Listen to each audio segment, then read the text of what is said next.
I started in hospice, um, not even knowing what hospice was, to be frank with you. Uh, I can go back way back that I know since I was before high school that I wanted to be in the medical field, that I wanted to be a physician. Unfortunately, things in my life happened. And during that time, my father ended up in a coma. Uh, so I've dealt with death. Sometimes I feel like I ended up in hospice because of the experience that I've had since as a young individual, starting with at 17 years old, losing um, my grandmother, which was everything to me during that time. Uh, she was mugged December 24th, 1972, Christmas Eve, and died. Um, 5 days later, this is how I started with the experiences of death as a young individual, very young individual. Even before I can go back, even before that, knowing that my both of my grandparents I never knew because they died very, very young. My grandfather on my mother's side was 44 years old, cardiomyopathy, dropped dead. My mother's oldest brother at 25 years old had a heart attack. The second one, when he was 36, dropped dead.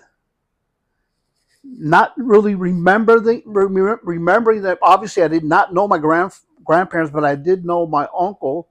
But I was so young that the impact was.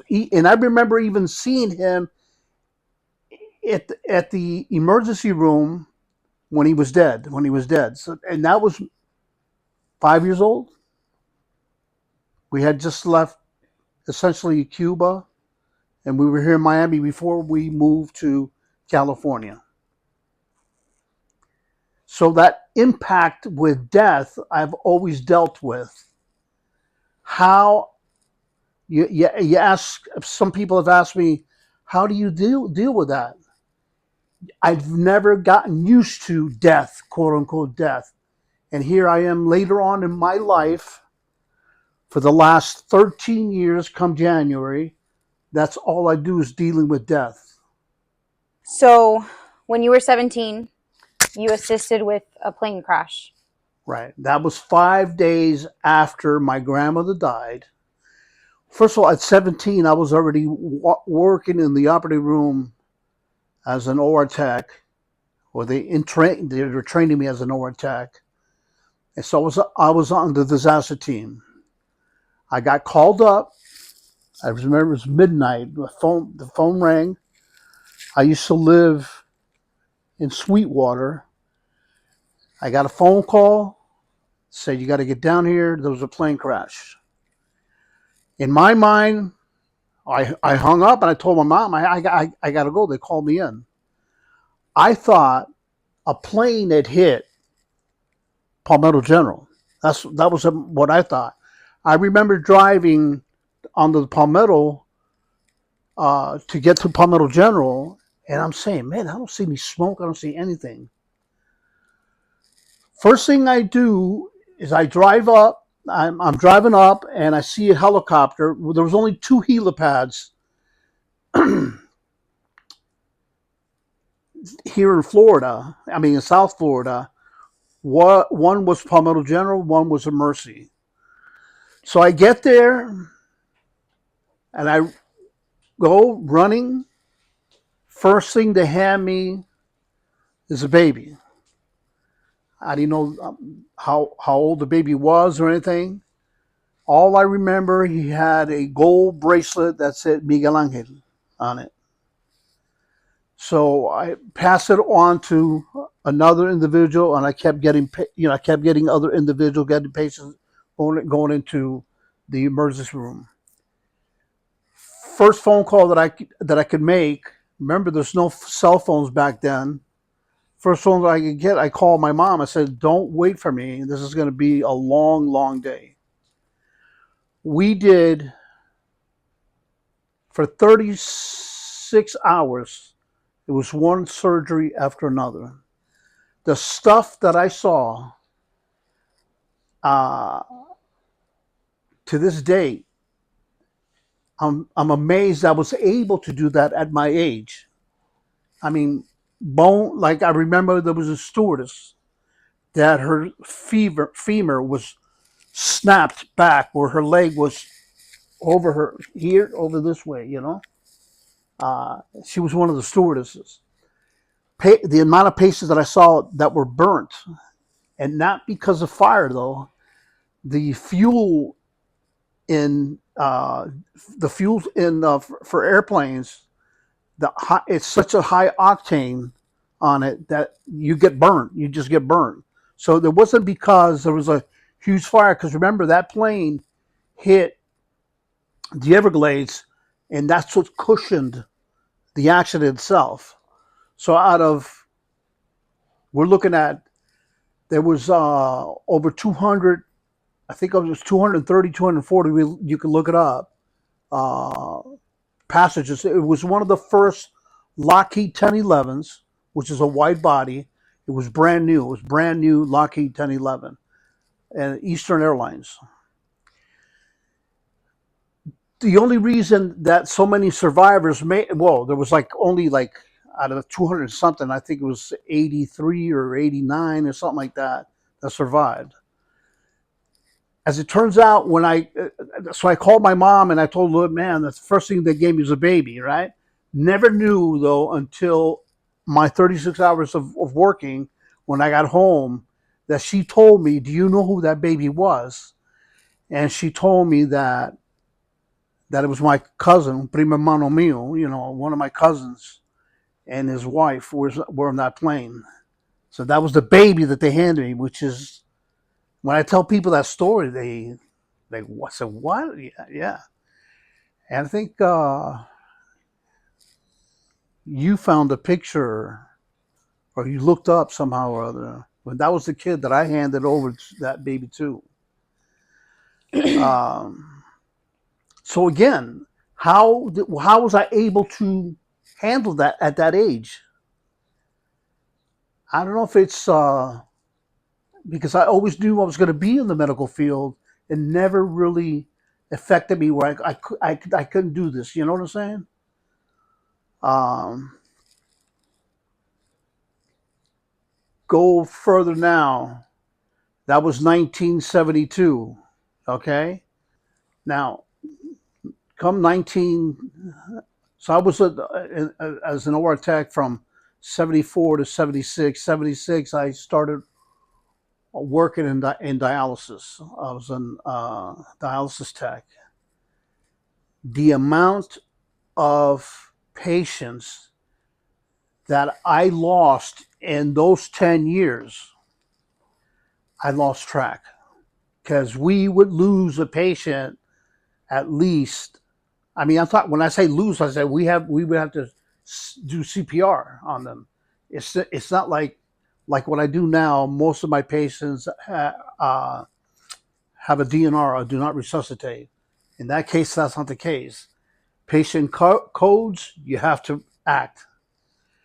So from the time I was 19, 20 years old that I started that till 76, I lost track of how many patients, close patients that, I mean, when you work on dialysis,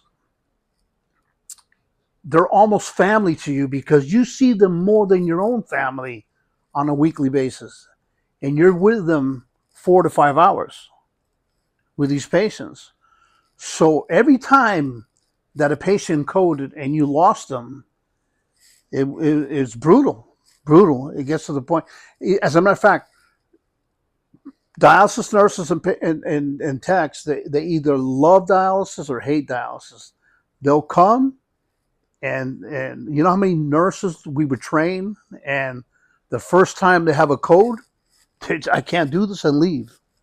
They just don't come back.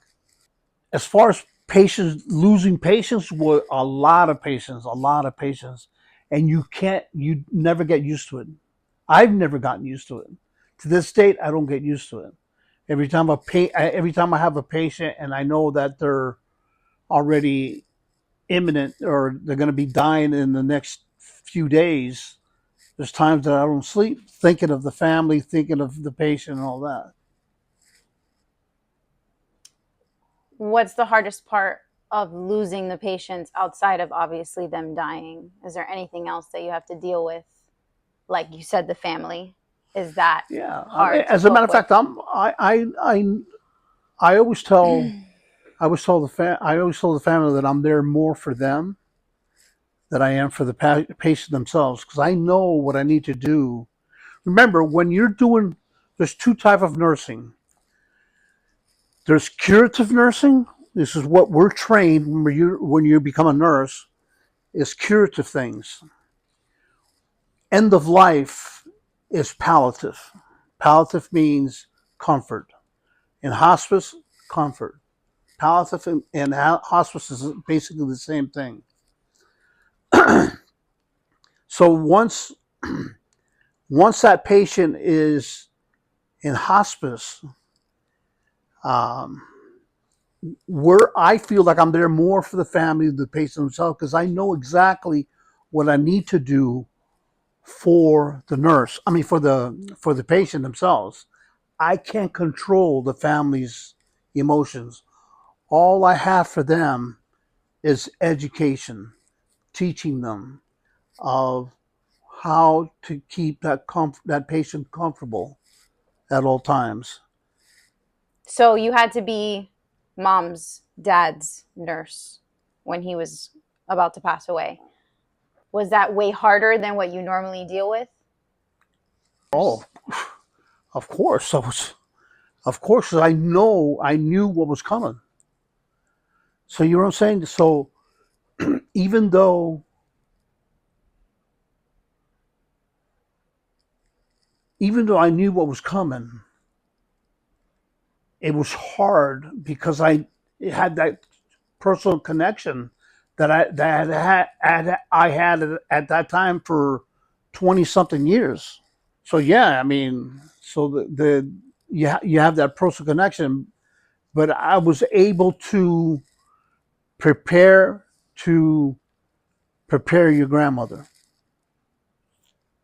You know what I'm saying? Mm-hmm. Uh, so I had to do two roles. I was two roles: the nurse and my mother-in-law, taking care of my mother-in-law of what was coming. So I remember the day. Well, he didn't. Thank God he didn't last long. Thank God he didn't last long. I think always my patients that go fast. It's a blessing because the suffering has stopped. You know. But I remember her. She was so concerned of the fact that he wouldn't eat or didn't eat or couldn't eat. You know, and that's such a hard concept for the families, all the families that I've ever had, is because uh, we associate love with eating and drinking. If you think about it, every time a baby's born, there's a party. We eat. We have a party. There's a wedding. We eat. So we associate love with eating and drinking. So when that patient uh, stops or can't or won't, it's such a hard concept for them that they won't and can't.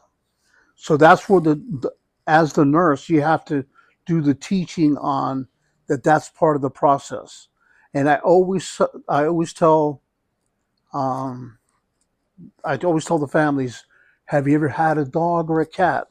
How did you know that dog or cat was going to die. Oh, they stop eating. That's correct. We are animals. We're all animals. Okay. So they, and that's where some says they catch on when I tell them that. What happened to get Jerry? Yeah. He just stopped eating. They all do that. Coco did the same thing. He got to the point where he just stopped eating and drinking and all that. All animals do that. Humans do the same thing. And again, that is such a hard concept. And you don't understand it until you do it, until even nurses that have not done palliative or hospice, it's shocking. Even physicians, it's shocking because we're not geared to that. What else do you tell them to prepare them for when their loved one's about to pass? Put it in God's prayers. I always tell them, I don't care what religion they are, if and I never assume that they're Christian or, but I said put it in God's hands. I think most of us have a concept of God, and that's all. I just put it in the hands of God, and understand that that's part of the dying process. You know, like I said, we're more here teaching than anything for the family. I mean, as hospice nurse, What would you say your hardest kind of patient has been? the young ones. How young have you Well, I gotten? mean, nowadays even a 70-year-old, 72-year-old is considered young. Okay. What's the youngest person that you've gotten Oh well, that you've had to take care of in I'll hospice? tell you. I'll tell you one that really impacted me was he was a young guy. He was like 33 years old, Army Ranger. He was 7'2", 7'3". I mean 6'2", 6'3". By the time he started though in action care, I mean when he was already in hospice as far as continuous care, the cancer had metastasized all the way into his spine. So he's basically paralyzed from here down, but still clear mentally, and only had maybe a foot left of his intestines because it started colon cancer. That was the hardest thing that I ever did. Where I knew that, I mean, there was times that I would go to the bathroom to cry, clean up my face, and go back out. And I had them like 2 to 3 weeks.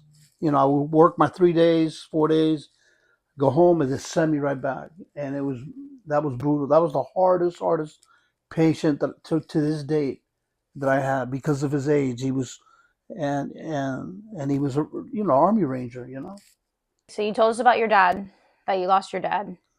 Um, can you tell us a little bit about how you lost your mom? Because that's also another death that you dealt with. Yeah. Well, that was that's when I go back to now December 3rd, 1999. Okay. By that time, I was already 44 years old. But that's when I really realized of my own immortality. My mom was obviously sudden death. And I could tell you the story that Madeline, my sister, called. And she goes, the only thing she goes, hey, listen, I just got off the phone with mom. I didn't like the way she sounded. Um, the only one she's going to pay attention to is you. If we have to if we have to take her somewhere. The minute I hung up, I knew it happened. I just knew it. I knew it.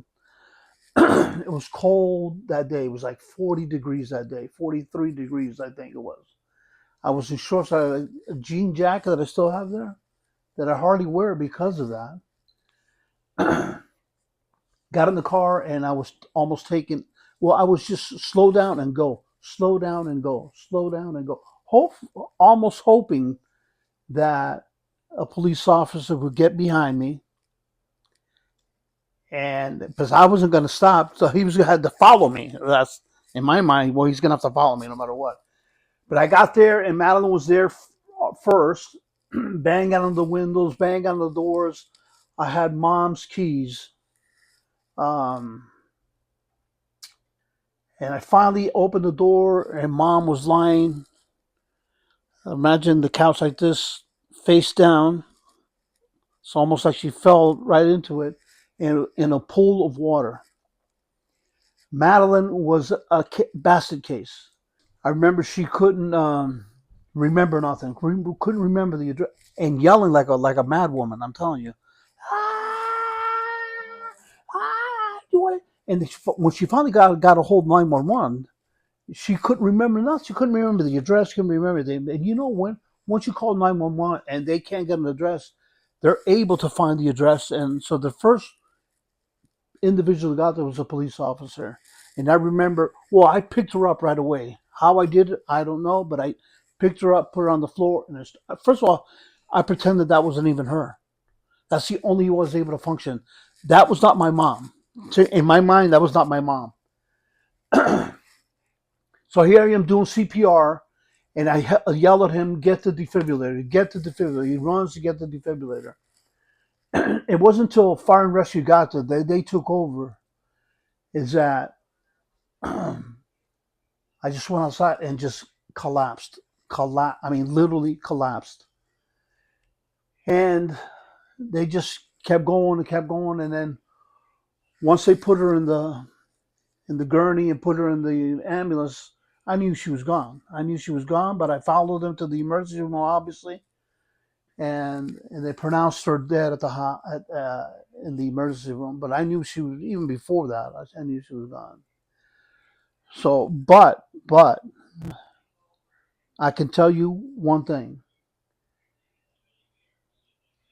the only thing that gave me peace was the way God took her, because she always told me, "You know that I'm Yoyi.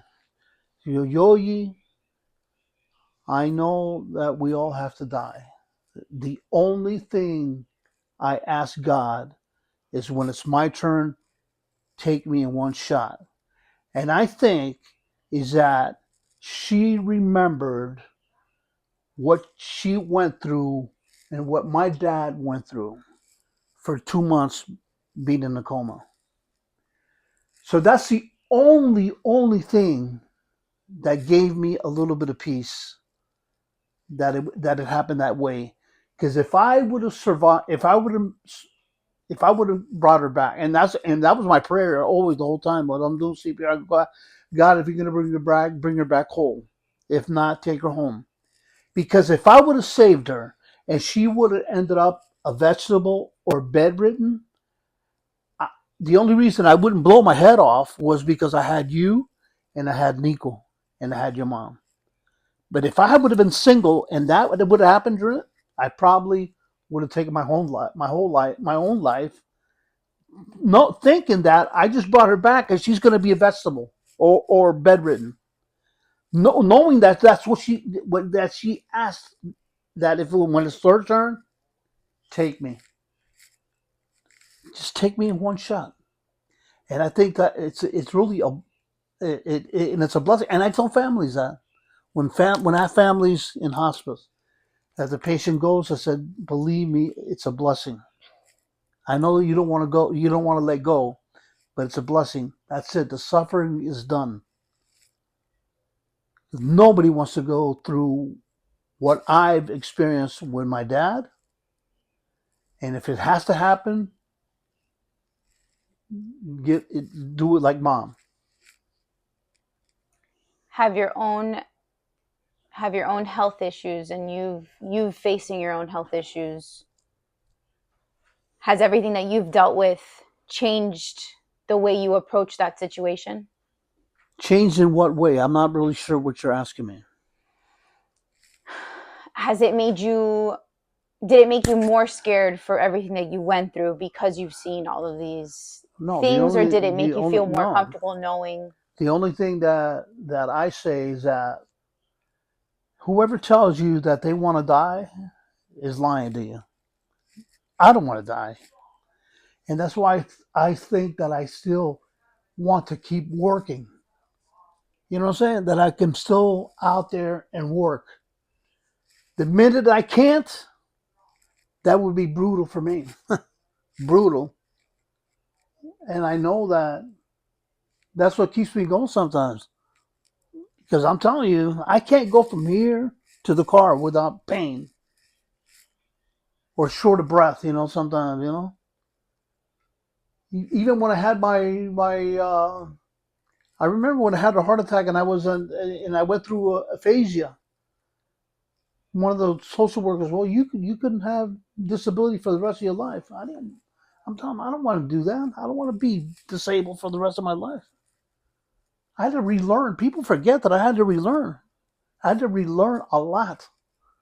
It was bad, 4 months that I couldn't go to work, and I know it affected. I think it affected Nikolai, and it probably affected you.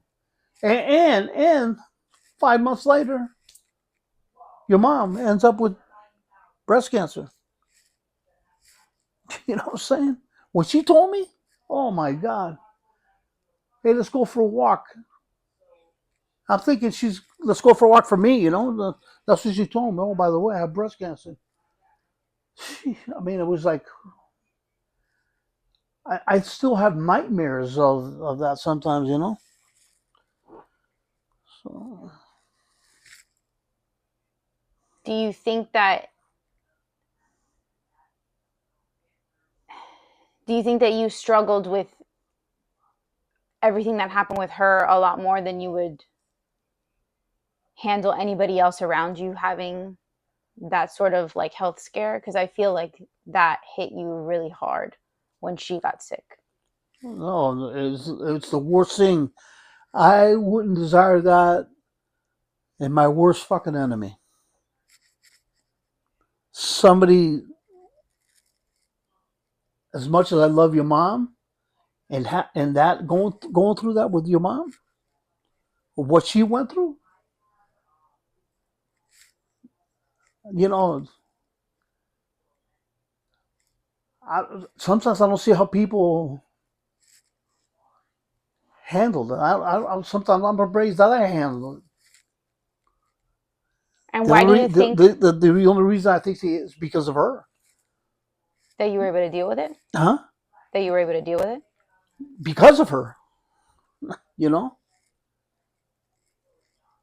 Why do you think that all of these things didn't turn you away from this kind of job instead of getting just something that wouldn't be dealing with death all the time?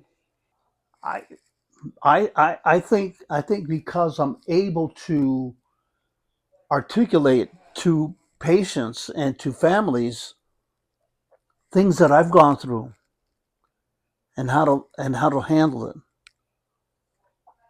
Would I do anything different? No,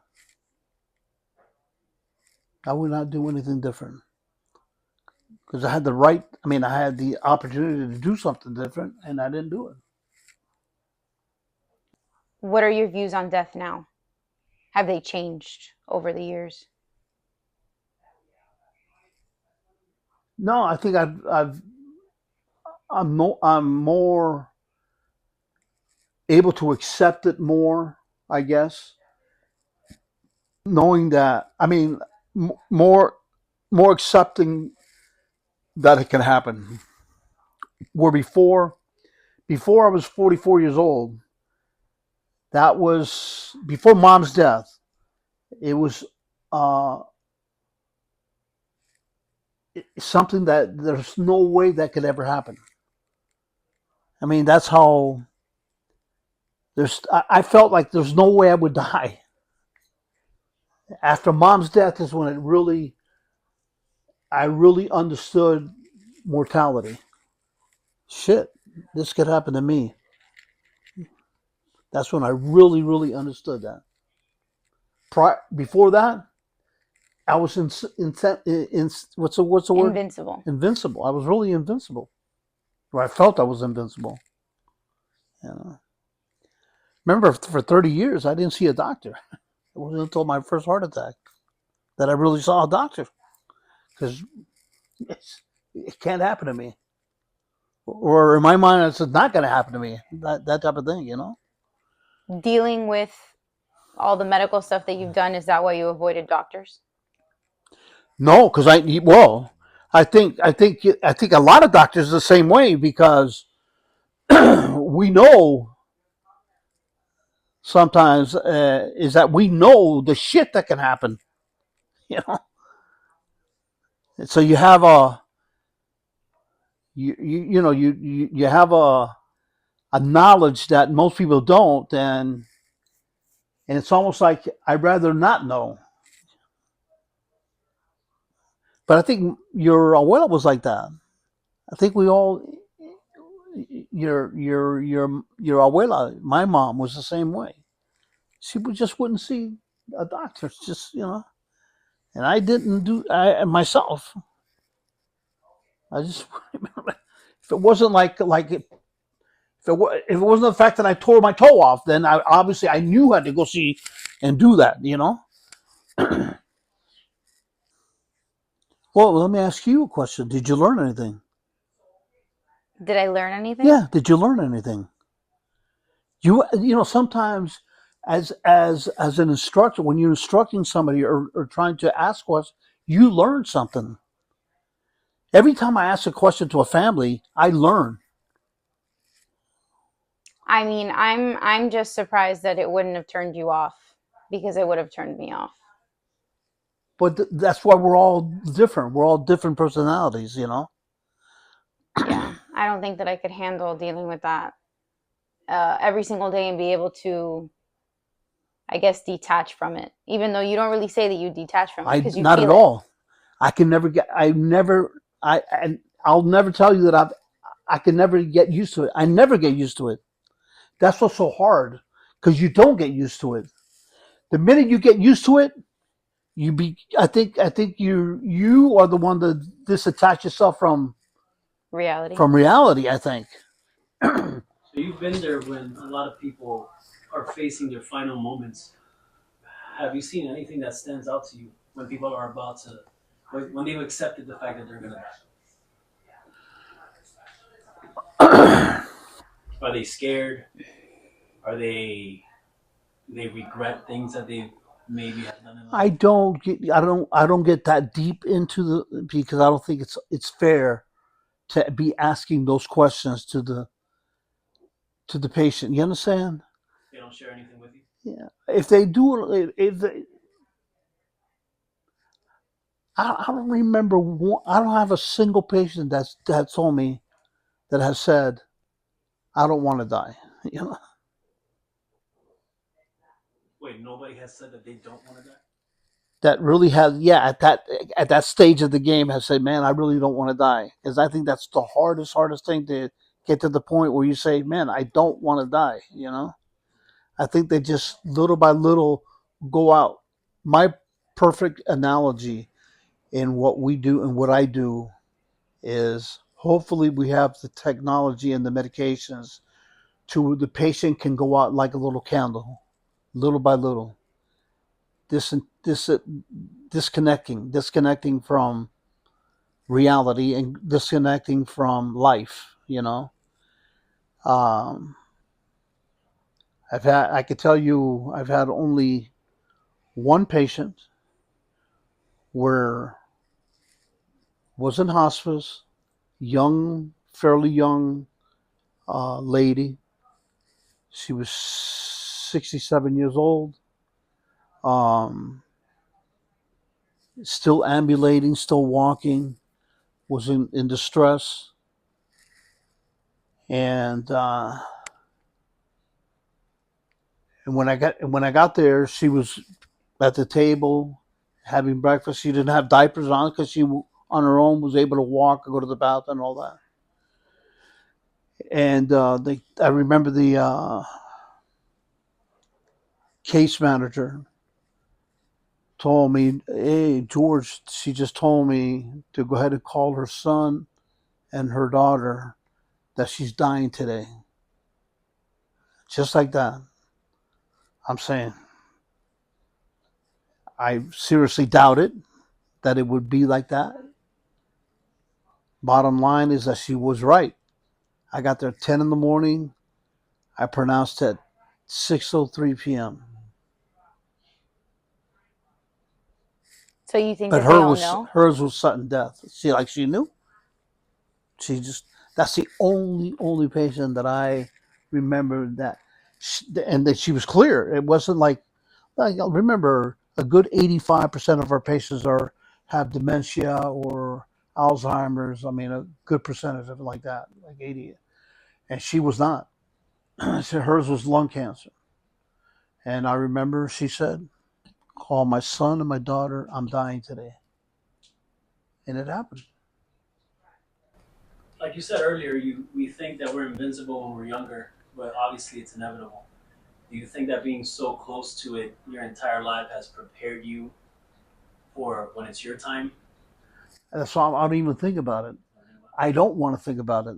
Let me put it this way: I don't want to think about it. You know what I'm saying? I don't. I can't imagine me getting to the point where I said, "I'm done. I want to die already." At this point, I'm 69 years old, and I can't imagine me saying, "I'm tired. I'm not going to do this anymore." Or I just, huh? Are you scared of that? I think we all are of the unknown. Of the unknown. And every time you lose somebody close to you, it's an impact. But then you still say, "Well, it's not going to happen." You know. Let Does me put it this being way: I don't want it to happen. Let me put it that way. does So, being a religious person help you a little bit? yeah, of course, because yes, yes. If I had nothing, fuck,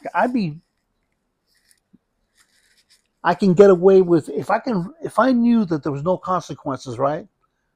Uh, I would be robbing people, I mean, all kinds of shit. Really, think about it. You know? Yeah, it's scary to think that if you don't believe in anything, that once this life is over, it's just lights out. Yeah. But I think that having No, faith That's what something else. that's what. Listen, the more you know, the more you're educated, the more you know about life, the more you understand that there is a God, that there is a being, a creator. Okay, this didn't happen. The big explosion. That's horseshit. The one people that really believe that are lying to themselves. I think are really lying to themselves. I think a true atheist. There's no such thing as a true atheist. I really. They may say that. Nah, bullshit. I just, I just don't, I don't believe it. I think at the very end they said, "Oh God, I'm sorry." You know, we're too complex. We're so complicated. Our being is so complex. Just being a person is so complicated. It didn't just happen by cells. Come on, this is